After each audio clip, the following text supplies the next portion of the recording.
step 2 and part 2 of my best comprehensive ever do-it-yourself color analysis series for color analysis enthusiasts. If you missed part 1, I posted it yesterday. In a nutshell, it was about gathering up and assembling your historical pictures. More details about those specifics are in the post description from yesterday. In this part 2 video, I'm going to touch on what do you do with these historical pictures. So me personally, when clients submit their historical pictures, I'm looking at 2 things: their skin quality development over time and their natural hair color development over time. And some time ago on my Instagram, I posted celebrity collages for each color analysis main home season. And so if you didn't get a chance to do that homework or see that work, you may want to go to my Instagram and look at my celeb highlights reel. Also in my Be Colorwise playlist on my YouTube, I also have a video talking about that homework. Looking at people in those celeb collages over time will help you develop an eye for understanding skin qualities over time and also natural hair coloring development. Ultimately, I want to say color analysis is about doing color comparisons on you. And so I'm going to be getting to that in this series, and doing the color comparisons are with specific checks and specific colors. But knowing the skin development and natural hair color development over time also helps, because your external coloring, all of it, your natural hair color, your skin coloring, the underlying quality of it, comes from your internal biology. They can also have different skin surface colorings throughout their body. There's no world where somebody's arm has a different underlying coloring than somebody's face. It's just what's been exposed to the elements, which is surface coloring. I also want to say you can completely skip this step and move to the color comparisons. I have never in the history of me doing color analysis, either in person or virtually, had somebody walk in the door with their natural hair color and said, oh, your natural hair color is this, therefore I can skip these color comparisons.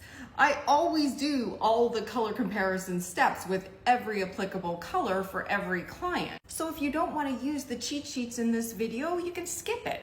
And fun fact is, many years ago now, I developed a IT program. I literally coded it. If you've read my history, you know I have a background in business. I have a Bachelor of Commerce degree majoring in IT from many, many years ago. And I coded the sheet that we use, or the internal program that I use in my business, where it takes the face picture submitted by clients and I hit a button and it applies it to on every color analysis background I use. No step is skipped in a color comparison process. So certainly skip this video if you aren't of interest. So let's move on then. Looking at your historical pictures that you pulled out, I would pull out the ones perhaps in your late teens or early 20s and focus on those as I review this. I will say I use a system where your natural hair color and the underlying qualities of your skin have to harmonize with the palette. If your natural hair color is not in these ranges, you can't receive these results.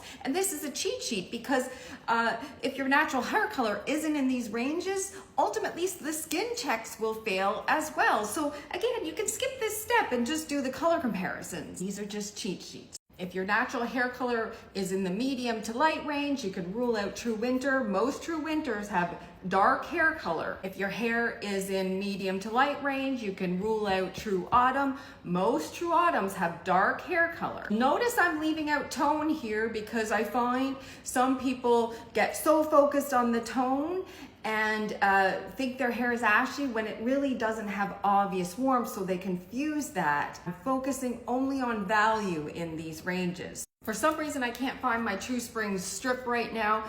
For True Spring and True Summer, your hair colors can be dark right through to a light range. For the deep palette, your natural hair color would be a dark range. For the light palette, I've been seeing more people who have hair colors in a medium brown range right through to light, so I wouldn't rule out light if your hair is in a brown range. For a warm palette, your hair usually is in sort of a medium-ish range. For the cool palette, your hair usually is in a darker range. For the muted palette, your hair would be in a medium to dark range, never light brown, never blonde. And for the bright palette, your hair color would be in a dark range. I forgot to touch upon red hair. If your hair is naturally red, your result could be true spring, true autumn, warm spring, or warm autumn. And for some reason, that's a controversial statement, and I'm not sure why. If your hair is warm, that means warm suits you down here. There's no world where warm suits 3 sides of your face and doesn't here. I understand many people with naturally red hair have fair skin, and many people say, but there's pink in my skin, which is quite common in springs. Pink is not an undertone. Pink is a surface coloring. I have many videos up with years and years worth of examples of people assessed in all these palettes. So scroll through those if you want to see client examples, find out this and review the skin qualities of clients in those palettes. I've got a lot of materials up there already, I realize. So scroll through those. My Be Color-Wise playlist on my YouTube is a fabulous resource as well. And again, if you don't believe me, follow along this series, and we're moving on to the color analysis checks next. Color analysis ultimately is about doing color comparisons, and so there's no world where you can do a color analysis and not do actual comparisons with the specific colors used. And so there's 2 options for you to decide on to do the color comparisons. Do you want physical fabric drapes, or do you want to do a virtual process? So at the bottom of my link tree right now, or close to the bottom of it, there is a link to a DIY physical drape kit that you can purchase that has been hand-picked for specific colors that are used to test with for color analysis. So that's option 1. Or you can source your own fabrics and virtual color analysis backgrounds. And I'm going to be in my next video giving you some options for that.